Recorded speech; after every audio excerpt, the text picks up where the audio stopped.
Hello, I am Meshell Baker, the Chief Confidence Igniter, and welcome to Mondays with Meshell. Today, I'm going to be talking about the dynamic duo, confidence and empathy, as the lever for great leadership.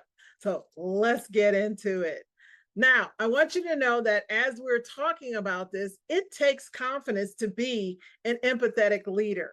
So we hear a lot about that empathy and being able to be vulnerable and meet your people where they are so that they can be more effective and productive.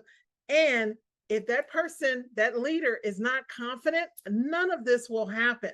So what I want to share with you are 3 tips, a surprising fact, and 1 immediately implementable tool to boost your leadership game.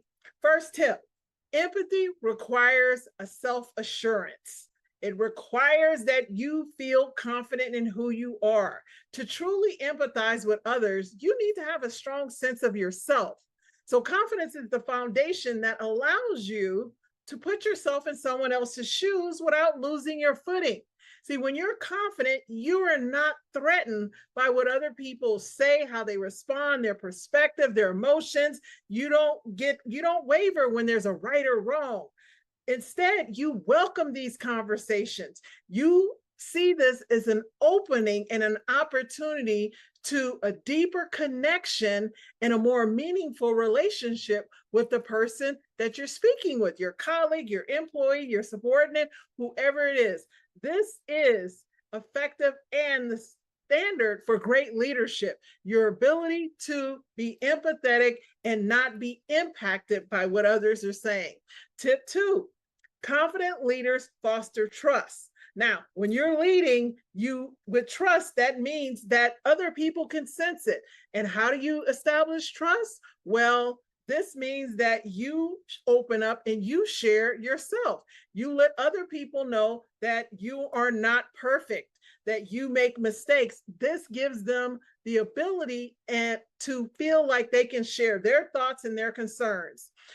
When people can thrive in this type of environment, there is a mutual respect. And instead of trying to hide their mistakes or not wanting to do something for fear of making mistakes, you will create a more cohesive and innovative team. This is where people start to get excited about the possibilities of what they can create because they're not in fear of making mistakes. And great innovation comes from mistakes. So your ability to foster this environment is, again, effective and the first step to great leadership.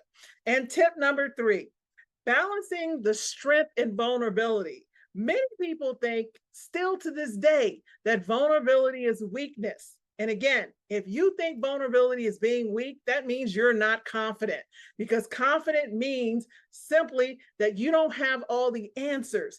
It is a very vulnerable thing to be able to say you don't know to someone who is reporting to you or you're working with. And this is about being open. And just because you don't know doesn't mean you can't find the answer. That's the confidence, is that I don't know and I know where I can find it, or I know who I can contact, or how soon do you need that?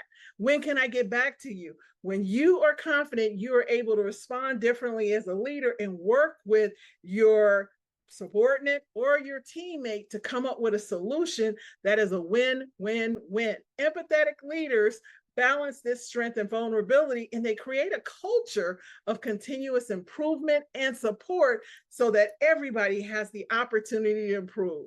Now, I want to share with you that in the Journal of Business and Psychology, they found leaders who exhibit both confidence and empathy are rated more effective by their colleagues than anyone else.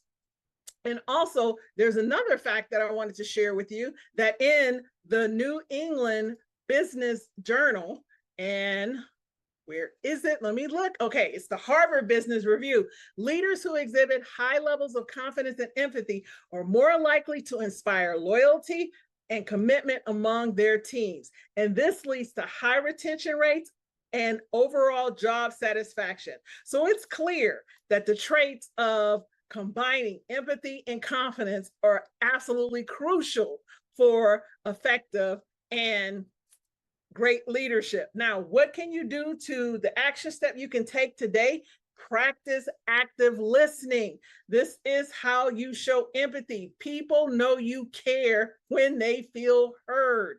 So instead of listening to people while you're doing something else, put away all distractions, put away the phone, make a concerted and intentional effort to have full eye contact with the people that you're speaking with so they can hear you.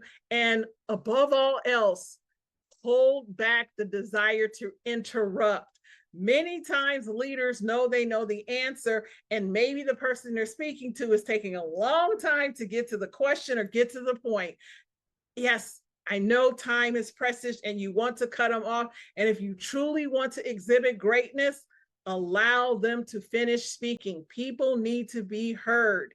Okay. Reflect back what you heard them say, right? Summarize what I think I hear you saying or what I heard you say, if I hear you correctly, and then move forward.